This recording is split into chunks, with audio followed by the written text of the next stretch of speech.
마르코가 전한 거룩한 복음입니다. 카파르나움에서 예수님께서는 안식일에 회당에 들어가 가르치셨는데 사람들은 그분의 가르침에 몹시 놀랐다. 그분께서 율법 학자들과 달리 권위를 가지고 가르치셨기 때문이다. 마침 그 회당에 더러운 영이 들린 사람이 있었는데 그가 소리를 지르며 말하였다. 나자렛 사람 예수님, 당신께서 저희와 무슨 상관이 있습니까? 저희를 멸망시키러 오셨습니까? 저는 당신이 누구신지 압니다. 당신은 하느님의 거룩하신 분이십니다.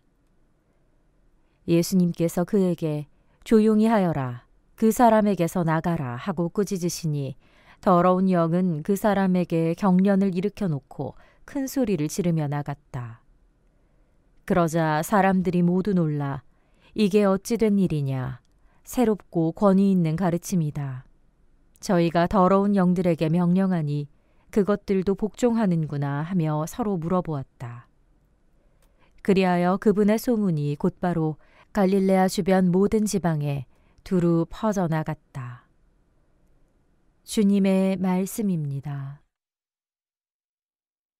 신학생 때 어떤 신부님께 들은 이야기입니다. 예전에 어느 시골 본당의 신학생이 방학을 맞아 본당 사제관에서 신부님과 함께 생활을 하고 있었습니다. 그러던 어느 날 공소 회장님으로부터 급하게 신부님을 찾는 전화가 왔습니다. 왜 그런지 이유를 들어보니 공소가 있는 마을에 어떤 한 사람에게 마귀가 씌어 온 동네 사람들이 무서움에 떨고 있기에 신부님께서 오셔서 구마의식을 해주셨으면 좋겠다는 것이었습니다. 자신들이 해보려고 했지만 그 마귀 들린 사람이 자신에게 사람들이 다가오려 할 때마다 각 사람의 은밀한 치부를 하나둘씩 들춰내어 아무것도 할 수가 없었다고 합니다. 그래서 신부님이시라면 그 마귀 들린 사람도 꼼짝달싹 할 수 없지 않을까 생각했다고 합니다.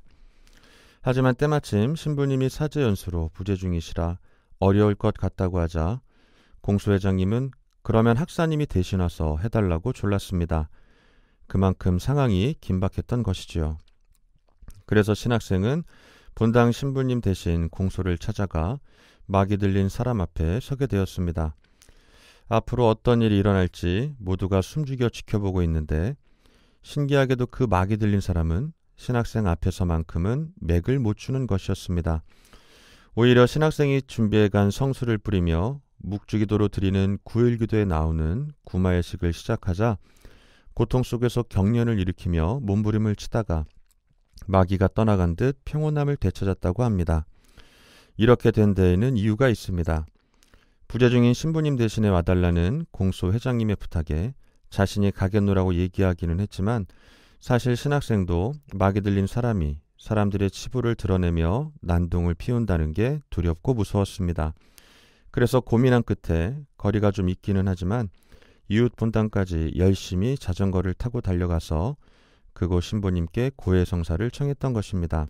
고해성사를 통해 하느님의 자비와 용서의 은총을 받음으로써 마귀 들린 사람 앞에 자신 있게 설 수 있는 힘을 얻을 수 있다고 믿었던 것이었습니다.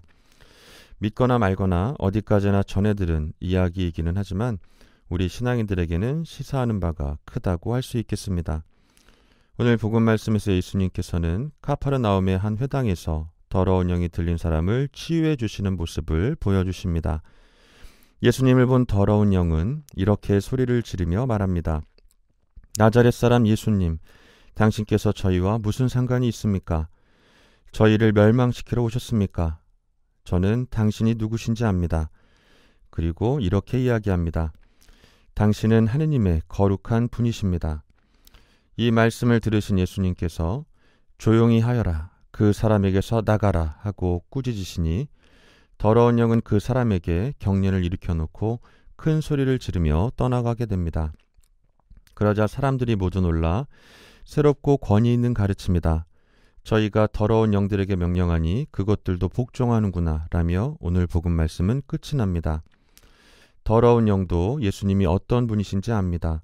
그리고 그분의 권위에 복종합니다. 복종은 또 다른 의미로 순종을 말합니다. 예수님의 권위에 순종한다는 것은 우리 신앙의 기본입니다. 하지만 우리들의 삶은 어떻습니까? 매일의 삶 속에서 하느님의 의지와 내 의지가 줄다리기를 합니다.